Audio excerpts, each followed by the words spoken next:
वहीं से ठीक है सर। हाँ वहीं।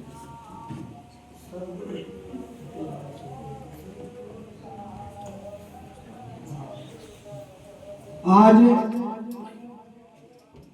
जिस बेला में हम उपस्थित हुए हैं उस बेला में और चूंकि यह वर्ष 2026 की शुरुआत है तो मैं उपस्थित तमाम सज्जनों को दिल की गहराई से उनकी शुभकामना उनके प्रति शुभकामना व्यक्त करता हूं कि फूल खिलते रहे, आप तमाम लोगों के राह में खुशियां बिखरते रहे, आप लोगों के निगाह में कदम कदम पर मिले खुशियों की बहार। 2026 वर्ष में ये दुआ है, कामना है मेरे तरफ से आप लोगों के लिए बार बार हजार बार। सज्जनों, आज राष्ट्रमाता प्रथम शिक्षिका सावित्री जी का जयंती दिवस है और हमारी मां सावित्री इस देश की ऐसी नारी हुई जो पृथ्वी सत्तात्मक प्रथा अनुवाद को अपनी विचारधारा के पैरों से उनकी रीढ़ की हड्डी को तोड़ने का काम की थी। उन्होंने प्रण लिया था कि परंपरा को तोड़ो और विकास की ओर समाज को मोड़ो। उन्होंने तमाम तरह की परंपराओं को तोड़ने का काम किया। जब जब वह पढ़ाई कहां से करती है, पढ़ाई शुरू करती है खेत से। उस समय में स्कूल जाना नहीं पड़ा उनको, वो इस खेत से पढ़ाई शुरू की। फिर परंपरा कैसे तोड़ती है, दूसरी जगह जब उनकी शादी हो जाती है, शादी के बाद हम सब अभी वर्तमान में शादी इसलिए नहीं करते हैं कि हमें कोई नौकरी मिल जाए, हमें उस शिक्षा प्राप्त हो जाए। और उनकी शिक्षा प्रारंभ होती है शादी होने के बाद। फिर जब वह शिक्षिका बनती है, वो भी ट्रेन शिक्षिका,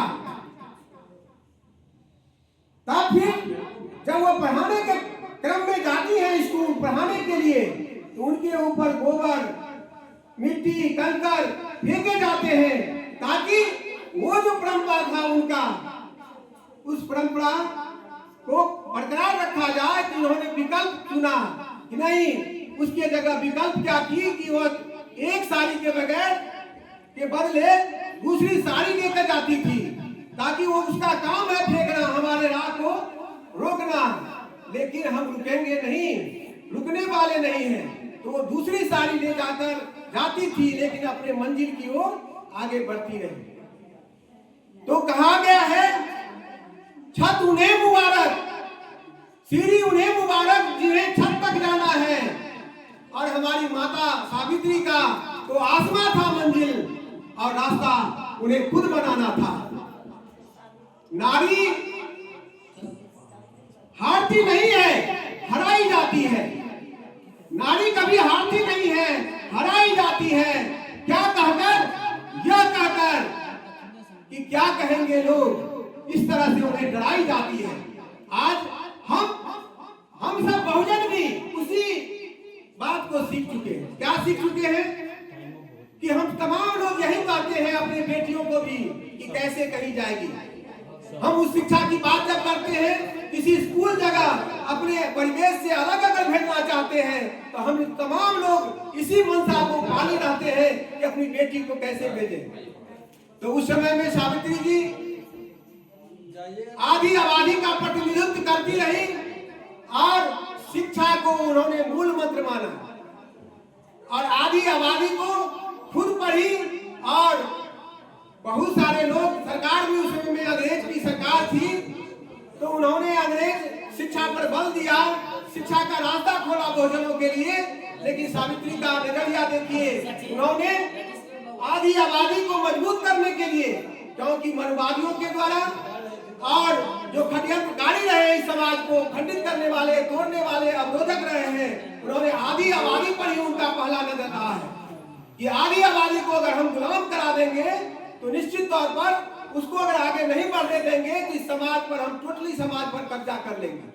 मेरा मानना है और बाबा साहब अम्बेडकर ने कहा है कि अगर आप एक पुरुष को अगर शिक्षित करते हो, उसको अगर आप बदल देते हो तो समाज को बदलने में 50 वर्ष लगेगा और वो भी उस पर खड़ा उतरेगा कि नहीं, इसकी भी कोई गारंटी नहीं है।